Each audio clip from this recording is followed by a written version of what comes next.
уважением относимся. We respect our friends, partners, who I believe are sincerely interested in resolving all issues related to this conflict. India.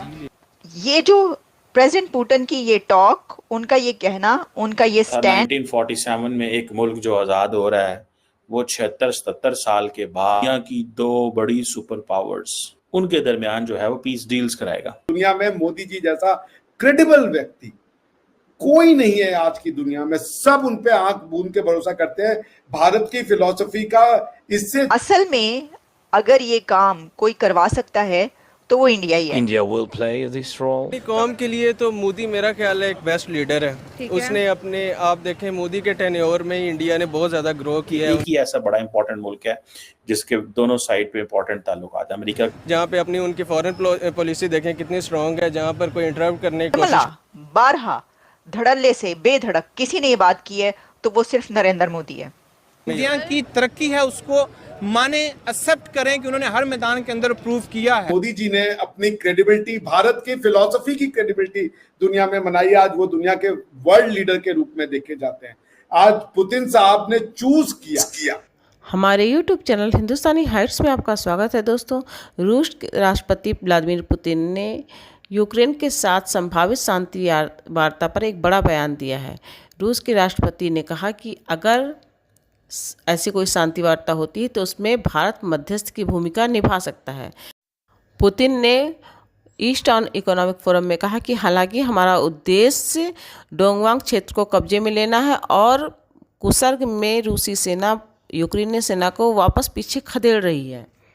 दें कि राष्ट्रपति Putin का बयान ऐसे समय में आया है जब प्रधानमंत्री मोदी ने हाल ही में युद्धग्रस्त क्षेत्र यूक्रेन की यात्रा की थी और इससे पहले मोदी रसिया की यात्रा पर गए। प्राइम मिनिस्टर मोदी की ये दोनों यात्राएं काफ़ी महत्वपूर्ण थीं और पूरी दुनिया में चर्चा का विषय बनी थीं। रसिया दौरे पर प्रधानमंत्री मोदी और पुतिन के गले मिलने की तस्वीरें पूरी दुनिया में वायरल हुई थी।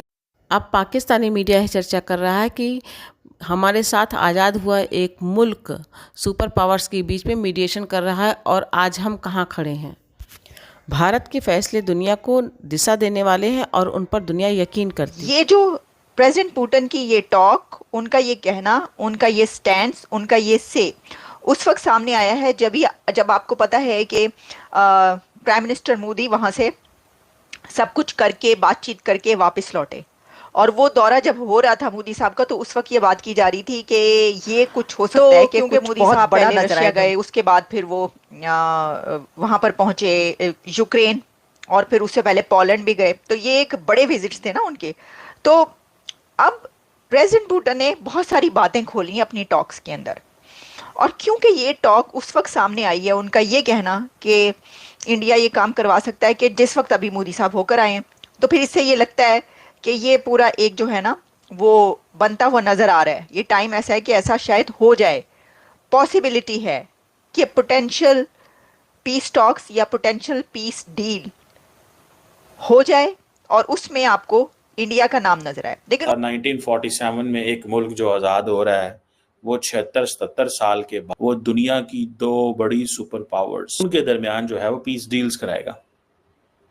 अब जो मोदी साहब की कॉल आई है बाइडेन की और मोदी साहब ने कॉल की है पुतिन को, ठीक है जी, और एक ही बात हुई है और बात हुई है यूक्रेन की। इसका मतलब ये है कि जो इंडिया की मदद है अब अमेरिका को चाहिए।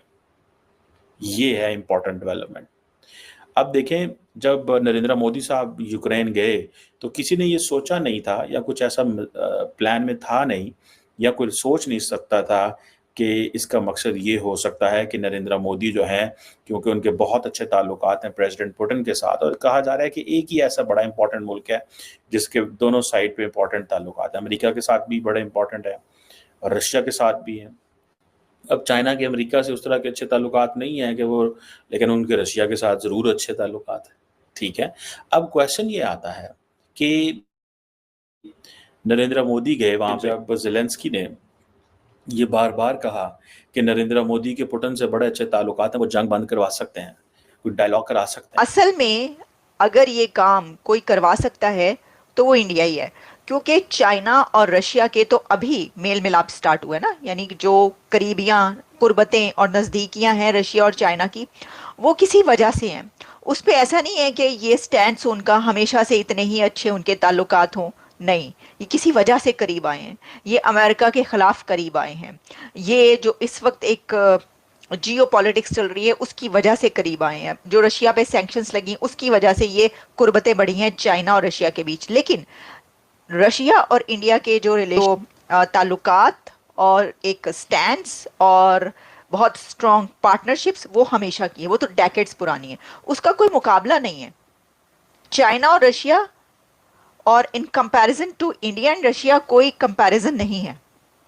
तो इसलिए इसमें इंडिया ही एक बड़ा ऐसा प्लेयर नजर आ रहा है दुनिया में कि जो ये कर सकता है। पुतिन ने ये कहा है कि जो इससे पहले एक टॉक्स हुई थी, जो कि एक agreement reached between Russian and Ukrainian negotiators in the first weeks of the war at talks in Istanbul. Istanbul में ये कोशिश हुई और अभी जब जंग स्टार्ट हो रही थी तो फर्स्ट वीक्स में ही एक ऐसा कुछ हुआ, which was never implemented, could serve as the basis for talks. और ये सामने भी नहीं आ सका। उन्होंने कहा कि ना तो ये चीज़ सामने आई और ना ही वो कुछ कर सके। तो यानी ऐसा करने की कोशिश की गई लेकिन फेलियर सामने आया। उन्होंने कहा कि उस टाइम पे he was ready for talks with Ukraine. Putin उस वक्त रेडी थे of talks while Kyiv's offensive into region was ongoing, कि भाई कीव की तरफ से जो है जब काफ़ी ज़्यादा शिद्दत नजर आई तो उसके बाद फिर वो पीछे भी हटे। Putin's statement comes months after Prime Minister Narendra Modi's visit to Moscow and recent visit to Ukraine. और इंडिया का जो स्टैंड है उसके अंदर ऑनगोइंग वॉर पर between Russia and Ukraine stated that India has always been on the side of peace. ये भी एक बड़ी बात है इसके अंदर कि बेशक वो ब्राज़ील का नाम लें या वो चाइना का नाम लें, अगर किसी ने ये बात कही है कि ये दौर, ये एरा जो है ये जंग का नहीं है, पीस होना चाहिए, किसी भी कंट्री को हक हासिल नहीं है, चाहे वो रशिया हो, अगर बरमला बारहा धड़ल्ले से बेधड़क किसी ने ये बात की है तो वो सिर्फ नरेंद्र मोदी है, जिन्होंने अपनी किसी कंट्री के साथ दोस्ती ताल्लुकात कुछ नहीं देखा। उन्होंने कहा नहीं, जंग नहीं, बच्चे मरते हैं तो बड़ा अफसोस होता है, मासूम मरते हैं तो बड़ा अफसोस होता है, बेगुनाह जुल्म किया जाता है जालिम तो बड़ा हमें जो है दर्द होता है, तो ये नहीं हो सकता और ये जो एरा है ये तरक्की का है, ये उसका है नहीं। वो सिर्फ इन्होंने कहा है। वो प्रेसिडेंट शी की तरफ से भी ऐसी स्टेटमेंट कभी नजर नहीं आई खुल के धड़ल्ले से, और ना ही ब्राजील के लीडर्स की तरफ से ऐसा। तो इससे लगता है कि इंडिया ही जो है वो एक प्लेयर ऐसा नजर आ रहा है कि भारत जो है इसके अंदर कोई प्ले कर सकता है बड़ा रोल। कि ऐसा ये जो पोटेंशियल पीस टॉक्स या पीस डील की बात की जा रही है, अगर इसके अंदर कोई करवाने में बड़ा किरदार अदा करेगा बड़े प्लेयर के तौर पर तो वो भारत ही करेगा। हम देखेंगे, क्योंकि ये ज़्यादा अरसा नहीं चल सकती। ये इसी तरीके से जो जंग हो रही है बंद तो इसने होना ही होना है। तो इसके अंदर हमें इंडिया और उनके प्राइम मिनिस्टर का बड़ा रोल नजर आएगा, ये आप देखेंगे।